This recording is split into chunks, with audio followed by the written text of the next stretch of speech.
አረንጓዴ አሻራ ዘላቂ ልማትን የሚያጠናክር ሀገራዊ እርምጃ መሆኑን በተግባር እያሳየ ነው ሲሉ ምክትል ጠቅላይ ሚኒስትር ተመስገን ጥሩነህ ገለጹ።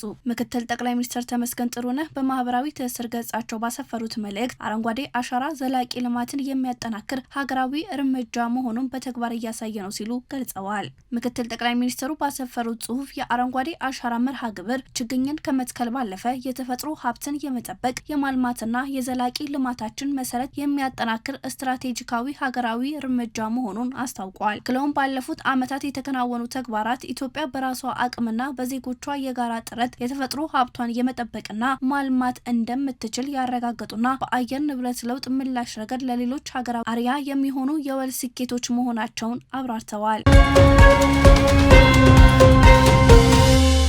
13ኛው የምስራቅ አፍሪካ የጤና ፌዴሬሽኖች ኮንፈረንስና ዓለም አቀፍ ኤግዚቢሽን በአዲስ አበባ ሊካሄድ ነው። ተቋቋሚ የምስራቅ አፍሪካ የጤና ኢኮኖሚ መገንባት በሚል መሪ ቃል በሚካሄደው በዚህ ጉባኤ ላይ ከ14 የምስራቅ አፍሪካ ሀገራት የተወጣጡ የጤና ፌዴሬሽኖች ይሳተፋሉ። በዝግጅት ሂደቱና ከጉባኤው በሚጠበቁ ውጤቶች ዙሪያ የአስተባባሪዎችና የባለድርሻ አካላት ቡድን ከጤና ሚኒስቴር አመራሮች ጋር ውይይት አድርገዋል። በዚሁ መድረክ የጤና ሚኒስትር ዴኤታ ወይዘሮ ፍሬሕይወት አበበ እንደገለጹት ጉባኤውን የሀገር ገጽታን ለመገንባት ከፍተኛ አስተዋጽኦ እንዳለው ገልጸው ሚኒስቴሩ ለስኬታማነቱ የሚያደርገውን ድጋፍ አጠናክሮ እንደሚቀጥል አረጋግጠዋል። በ13ኛው ጉባኤው የምስራቅ አፍሪካ የጤና ኢኮኖሚ መገንባት፣ የሀገር ውስጥ ምርትን ማሳደግና ቴክኖሎጂና ኢኖቬሽን የተመለከቱ የጎንዮሽ ውይይቶች እንደሚደረጉ ተገልጿል።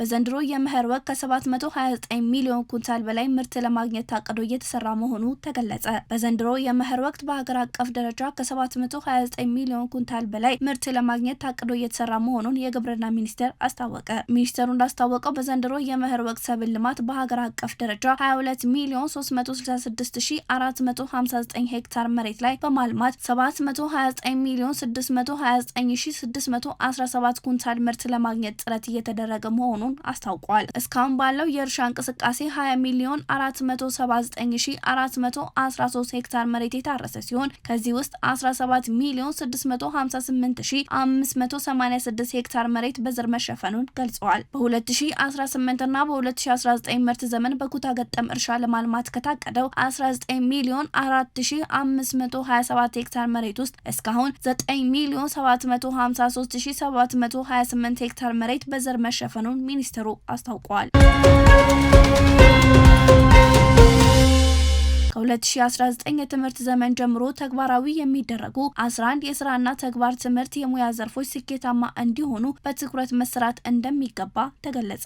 የአዲስ አበባ ከተማ አስተዳደር ትምህርት ቢሮ ከስራና ክህሎት ቢሮ ጋር በመተባበር በሁለተኛው ዙር ተግባራዊ በሚደረጉ 11 የስራና ተግባር የሙያ ዘርፎች እቅድ ላይ ከቴክኒክ ሙያ ማሰልጠኛ ኮሌጆች ዲኖች ጋር ውይይት አካሂደዋል። በትምህርት ሚኒስቴር መመሪያ መሰረት ከ2019 የትምህርት ዘመን ጀምሮ ለ11ኛና 12ኛ ክፍል ተማሪዎች የሚሰጡ እነዚህ የሙያ አይነቶች ብረታ ብረት፣ አውቶሞቲቭ፣ አልባሳት፣ ህንጻ፣ ኤሌክትሮኒክስ፣ ቧንቧ ስራ፣ ሶፍትዌር ማበልጸግ፣ ሰብል አመራረት፣ ጤና እንክብካቤ፣ ሆቴል አገልግሎት፣ ጸጉር ስራና ውበት እንዲሁም ምግብ ዝግጅት ናቸው። በመድረኩ የትምህርት ቢሮ ኃላፊ ዶክተር ዘላለም ሙላቱ እንደገለጹት የትምህርት ስልጠና ፖሊሲ አምራችና የክህሎት ባለቤት የሆነ ዜጋ ለመፍጠር ያለመ መሆኑን ገልጸዋል። የስራና ክህሎት ቢሮ ኃላፊ ወይዘሮ ዳግማዊት ግርማ በበኩላቸው ሀገራዊ ፖሊሲን በመተግበር ትውልድን በመገንባት ለገበያው የበቃ የሰው ኃይል ለማቅረብ በቅንጅት መሰራት እንደሚጠበቅ አስገንዝበዋል።